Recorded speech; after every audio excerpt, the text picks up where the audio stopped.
je pense que yéen ñëpp d'accord ngeen tey l'heure est grave parce qu'on commence à franchir la ligne rouge entre les Iraniens et les Américains. ñu doon yàgg wax États-Unis ndax dina attaquer Iran wala du attaquer Iran mais fu mu ne nag àgg nañ ci ligne rouge bi ku doon laajteen faale ngoye ngi Achara merci léegi nag lenn rek laa bëgg dañuy live 2 heures de temps man ak yéen après dinaa leen jël lenn kese laa leen di ñaan pour ñu sécuriser live bi vous êtes 500 600 personnes sur le live ku ne ci yéen rek na ko partager 15 20 personnes mu gaaw ngeen joxe cadeau yi cœur yi fleurs yi ngeen tapoter comme ça nii rek pour TikTok mën a sécuriser live bi ñu mën leen jox xibaar yi nga xamante ne léegi lañ ko jot yu bàyyee ko ca Iran ak États-Unis léegi lañ jot xibaar yi information yi live daa pour ngeen xam pourquoi ma leen di wax l'heure est grave et je pense que tey moom da ngeen di xam ne àgg nañ ci ligne rouge àgg nañ ci l'heure est grave. Ça va permettre à l'assistance technique TikTok de sécuriser le live et de bien protéger notre live. Merci TikTok. TikTok fait partie parmi les meilleures applications. Il faut commenter. Il faut télécharger l'application TikTok. Des milliards et des milliards de personnes sont actuellement sur TikTok. La famille, allez sur TikTok et téléchargez l'application TikTok. Elle est la meilleure. Elle est la meilleure encore de plus. Merci à l'assistance technique TikTok de bien sécuriser et de bien protéger notre live. Commando de bail, vous êtes combien de personnes sur le live? Vous êtes combien de personnes sur le live, gars? Partagez le Mougawaï. Partagez Mougawaï comme ça. Gaaw la ñu àgg 1000 cas 1000 dañu war a àgg 1000 balaa may démarrer 1000 bi war nañ fa àgg 1000 cas je démarre sans partage je démarre le live.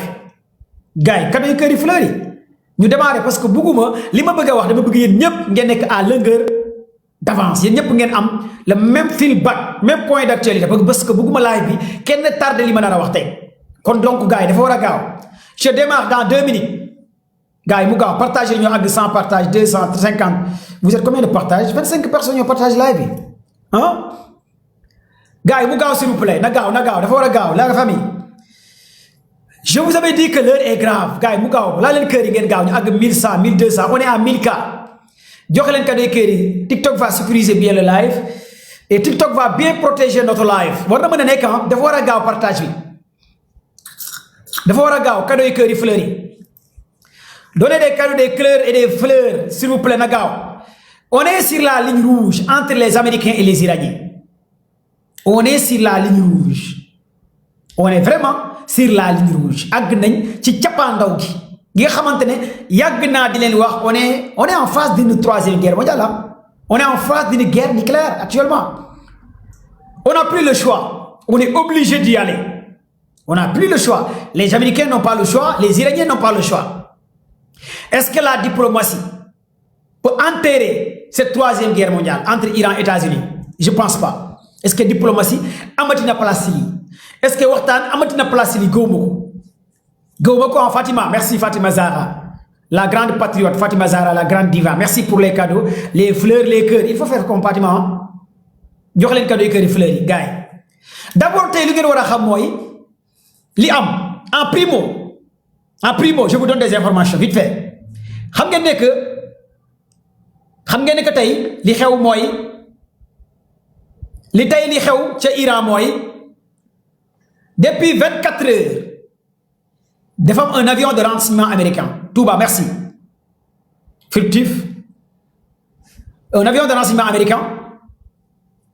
Bo xamantene fili de 24 heures mu ngi don survoler dans des zones ay quelques villes yi nga xamantene fofu la explosion bi am moy yeen ñepp yeen ngeen explosion bi fu mu am d'après les informations yi bayiko ci service de renseignement iranien ils ont détecté un avion de renseignement américain à quelques kilomètres ci ay zone yo xamantene survolé na fa les Iraniens ont eu des informations par rapport à cet avion américain d'équipement et de renseignement yan zone la doon survolé ak yan zone la explosion bi am lu melni Badar Abbas lu melni Koram Shah lu melni Abadan lu melni Kash lu melni Fahad ak Deslur ak Bouchra moy ces 5 axes yi nga xamantene tay da am ay explosion yu am ci Iran 7 à 8 explosion yu am ci Iran kon xam ngeen ne ag na ci ligne rouge parmi ces 5 axes yi nga xamantene ñoo gëna jégué Detroit d'Ormuz je répète Detroit d'Ormuz ñen ñep xam nañ ne Detroit d'Ormuz lepp lu jëm ci walu économique navigation maritime fa lay jaar le détroit d'Ormuz tous ces villes yi nga xamante ne ñoo barrage détroit d'Ormuz surtout port Bachar bi ak Badar bi mu nekk benn port pétrolier bu mag a mag boo xamante ne foofu la ñuy gis explosion yi ak seen commandement de zone maritime bi fi nga xamante ne la marine iranien fa la gars yi nekk yéen ñëpp xam ngeen pourquoi je dis la marine iranien dinaa ñëw expliquer leen lan moo tax ma ne leen marine iranien bi ak lu tax immeuble bi nga xamante ne les Américains et les Israéliens et les services secrets américains ñëpp dañ doon soupçonné que le commandant des marines foofu la nekk ci immeuble boobu même immeuble bi nga xamante ne fa la commandant boobu nekk fa la immeuble boobu moo explosé gars est-ce que yéen a ngi suivre live bi d'accord vous êtes 1400 personnes sur le live sécuriser le live c'est partager le live kon donc partager le live s'il vous plaît sécuriser le live c'est tapoter comme ça tapoter yéen ñëpp ah c'est très facile je me décarcasse pour vous donner des informations damay def lu ne pour jox leen ay xibaar yu wóote wóor du ma nelaw ngir yéen pour yéen ngeen fekkee affaire yi ngeen nekk ci ay détails ay cas parce que Sénégal réewu détail la ay cas man dama leen bëgg a génne ci détails cas yi yóbbu leen ci xam-xam ci connaissance ci géopolitique géostratégie pour ngeen xam nan lay adduna bi di raisonner mais Sénégal amul ay raisonnement Sénégal y a pas de raisonnement ay cas ay vie privée jàmbur mais man dama bëgg yéen ngeen nekk ay ndaw yu xam-xam ay ndaw yu comprendre la géopolitique ay mag yu am xam-xam ak ay mag yu comprendre nan lay adduna bi di fonctionner pour ngeen génn ci détail ak yu Sénégal nekkee lii moo tax may tàllaay bi may sonn di leen jox xibaar ngeen war a bokk ci les Sénégalais réfléchis Sénégalais yi xalaat ci l'avenir de ce monde de demain foofu laa leen bëgg a yóbbu d'abord li ngeen war a comprendre fii en primo gars yi partagez leen mu gaaw live bi s'il vous plaît mais followers les amoureux de la géopolitique léegi 7 à 8 explosions yu am Fatima merci Kamdi merci yi am tey ca Iran les 7 à 8 explosions yu am tey ca Iran vous êtes 1600 personnes sur le live kon joxe leen fleurs yi cadeau yi kër yi ñu jàll ci leneen na gaaw s'il vous plaît gars yi pour sécuriser le live l'assistance technique TikTok va sécuriser bien le live n'hésitez pas à télécharger l'application TikTok n'hésitez pas TikTok fait partie parmi les meilleures applications dans le monde actuellement des milliards et des milliards de personnes sont sur TikTok ay xeetu dóor la pour waa TikTok mën a sécuriser sama live bi ay xeetu dóor la foog nga neexal waa TikTok parce que sinon rek waa Israël États-Unis dañuy saboter sama live bi quoi kon donc gars yi bind leen TikTok is number one you know kon donc fii la ngeen war a comprendre d'abord mooy nekk li am tey ca Iran explosion yi am ca Iran li ko waral mooy nekk Iran dañoo bëggoon a rey le commandant des marines iraniens la gars yi bëggoon a rey ñépp nag Iran am na ñu téye am na ñu jàpp mais pour l'instant Iran deful benn communiqué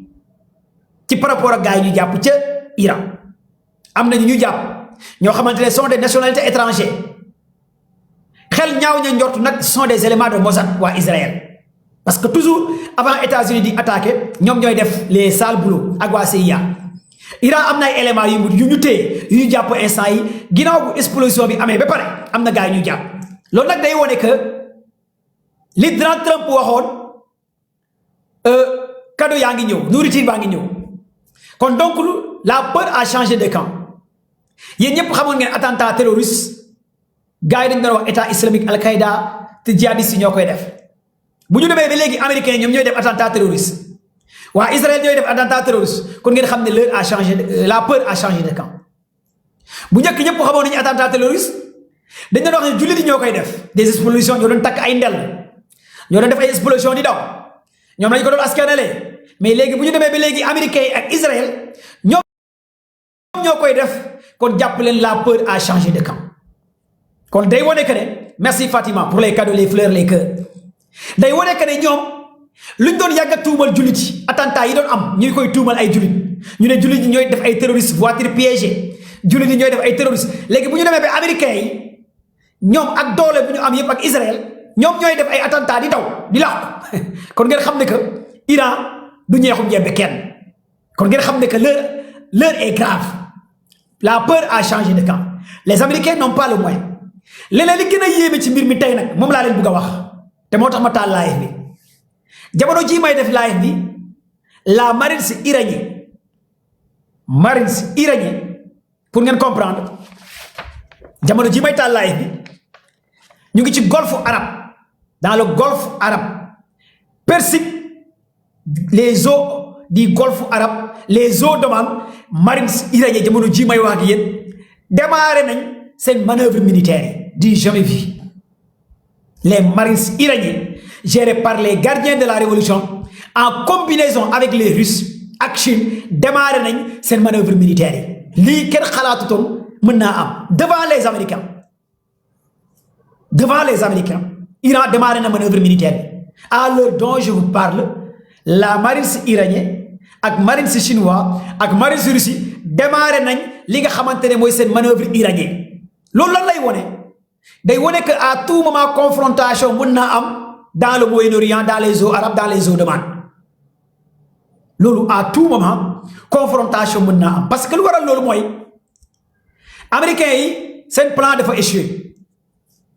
Dañoo barré encercler Iran barré li nga xamantene les eaux d'Arab, les eaux d'Oman fi nga xamantene le détroit d'Ormuz pour jéem a xool transit pétrole bi bàyyi ko Iran dem Chine ak Russie pour ñu shut down ko nga xam ne Iran dootul amati possibilité di mën a jaay Chine ak Russie fu loolu la américains yi renforcé. Dinaa leen liiral tey benn document léegi nii ngeen gis ko li États-Unis def balaa may tàllaay bi vite fait ma expliquer leen lan la États-Unis def vite fait pour ngeen comprendre que ne Trump caaxaanu léegi nii may wax ak yéen léegi nii may wax ak yéen ngeen déglu encore parce que peut-être États-Unis kenn desatu fa les Américains lépp lu ñu amoon ci doole yóbbu nañ ko ci Iran. Les États-Unis ont déployé un destroyer de nouvelle génération aujourd'hui 31 janvier US Delbert dit dans la région proche de l'Iran. Ce navire est capable de frapper terrestre, combat naval, interception de missiles et neutralisation d'avions ennemis. Encore, un autre porte-avions US Delberdi qui a été déployé dans les eaux d'Arabes, dans les Moyen-Orient, qui est capable de frapper dans des combats navals, interception de missiles et neutralisation. Actuellement, l'Iran fait face à un total de 10 navires américains, selon Wall Street Center, selon Washington Post, New York Times. Donald Trump a déployé plus de 10 navires. 10 navires américains dans le golfe Persique. 10 navires musul am. Armada bi Trump yob musul am. Dina leen expliquer pour ngeen comprendre. Et li sont les Américains qui ont gagné communiqué. Actuellement, l'Iran fait face à un total de 10 navires américains dans le golfe Persique, dont un porte-avions nucléaire avec environ 70 avions. Chaque porte-avions a un groupe de frappe navale et 6 autres navires équipés de missiles Tomahawk.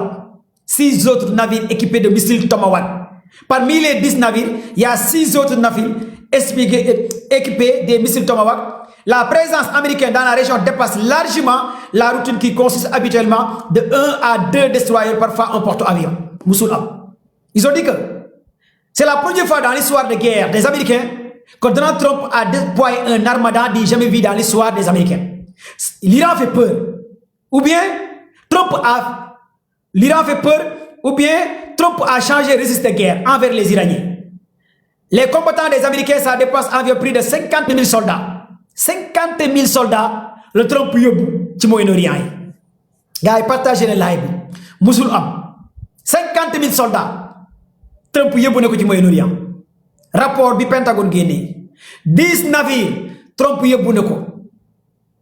5 voire 4 porte-avions. Trump yobu ne ko ci Moyen-Orient. Te musul am. 50 000 soldats. Trump yobu ne ko ci Moyen-Orient. 3 sous-marins nucléaires. Trump yobu ne ko ci Moyen-Orient.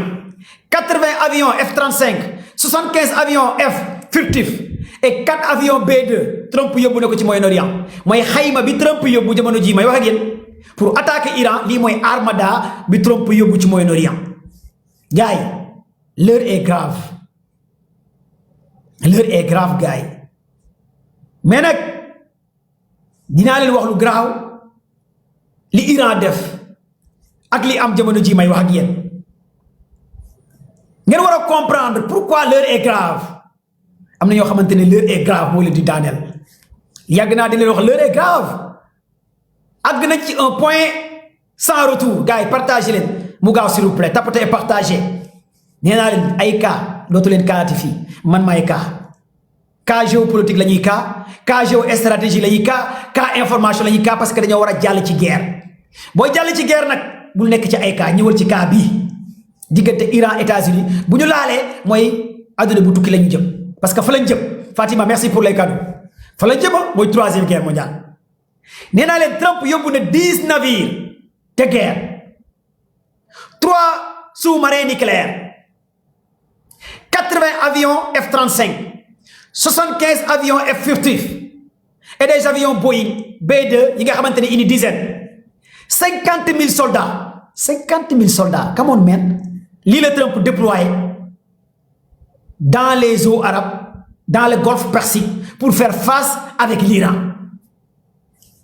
est-ce que vous êtes là avec moi léegi nag tey am na 8 explosions yu am nañu Iran commencé teg loxo ñi Iran teg loxo bokk na ci les éléments yu bàyyeekoo Israël Iran nangul communiqué am nañu Iran teg loxo yoo xamante ne bokk na les éléments américains yi ci après bu explosion bi amee 14 personnes ñoo ci blessé ca Iran benn nit moo ci ñàkk bakkanam mais lu ci gën a yéeme Iran dafa mettre en position les services de renseignement américains ñoo xamal carrément Trump ma wax leen léegi lan la Pentagone mujjee wax Trump avant ñuy attaquer ci week-end bi parce que tout était programmé pour que gars yi attaquer ci week-end bi léegi nag attends je vais vous expliquer un peu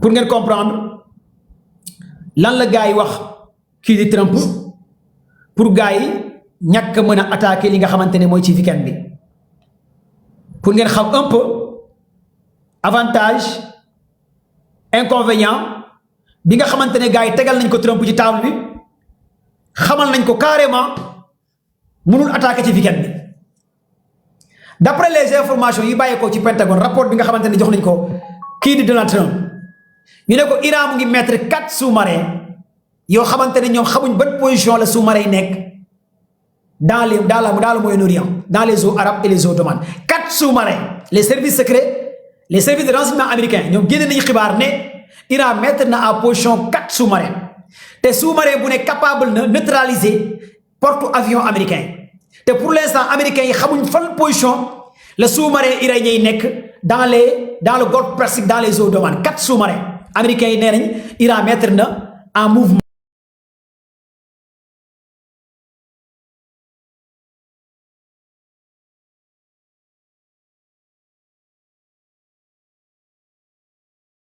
pour heure bi c'est pas le moment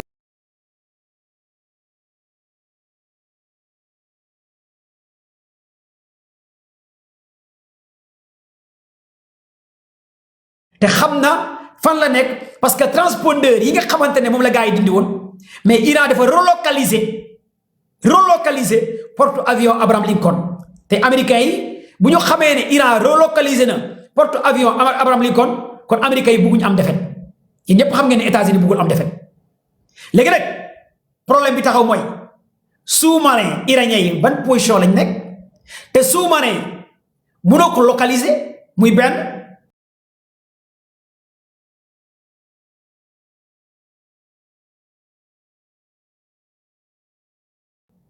des missiles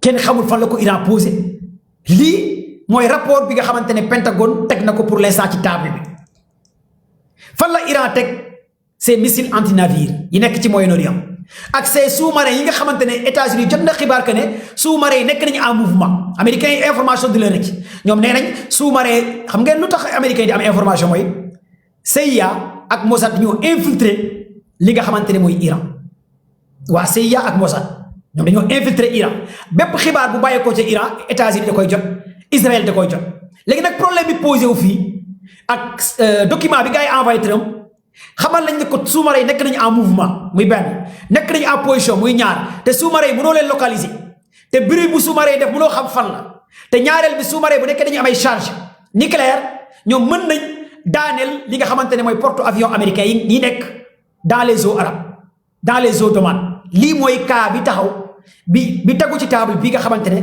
instant yi moo jaaxal les services secrets américains yi mais bu nekkutoon loolu gars yi dinañ dóoru Iran mais pour l'instant première échéance bi gars yi commencé def mooy foog ñu détecter sous-marin Iran yi fan la nekk muy benn ñaareel bi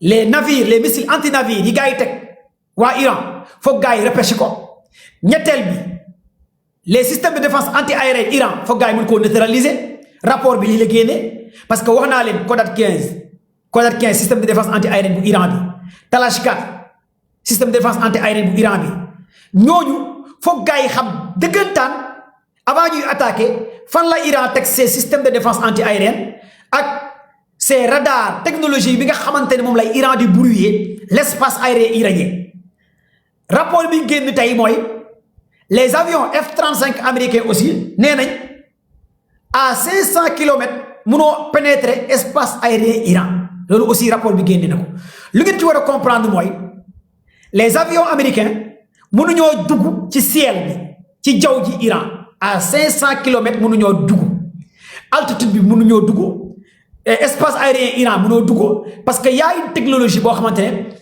avion bu fa jaar dañuy désactiver lépp li nga xamante ne sa transpondeur la sa radar la pilote bi du gisati dara mooy trou noir bi Iran tegoon semaine bale passé mooy bi ma leen di wax que ne Iran dafa shut down tous les satellites Starlink yi Elon Musk kon donc la wax naa leen les nerfs de la guerre c'est de l'information les nerfs de la guerre c'est de l'information mais les nerfs de la guerre c'est de la technologie qui détient l'information gagne la guerre mais qui détient la technologie aussi gagne la guerre kon ñaari guerre bu commencé taxaw mooy technologie bu doy waar moo commencé génn ci guerre bi xam-xam moo commencé génn ci guerre bi maanaam guerre bi du ay wax mbala ay cas comme Sénégal réewu cas guerre bi xam-xam la laaj moo tax ma bëgg ngeen focus ci xam-xam bii may leen di wax pour ñu mun a avancer guerre bi Iran ak États-Unis démonstration de force la connaissance la technologie la hacker la cyber attaque la drone la satellite militaire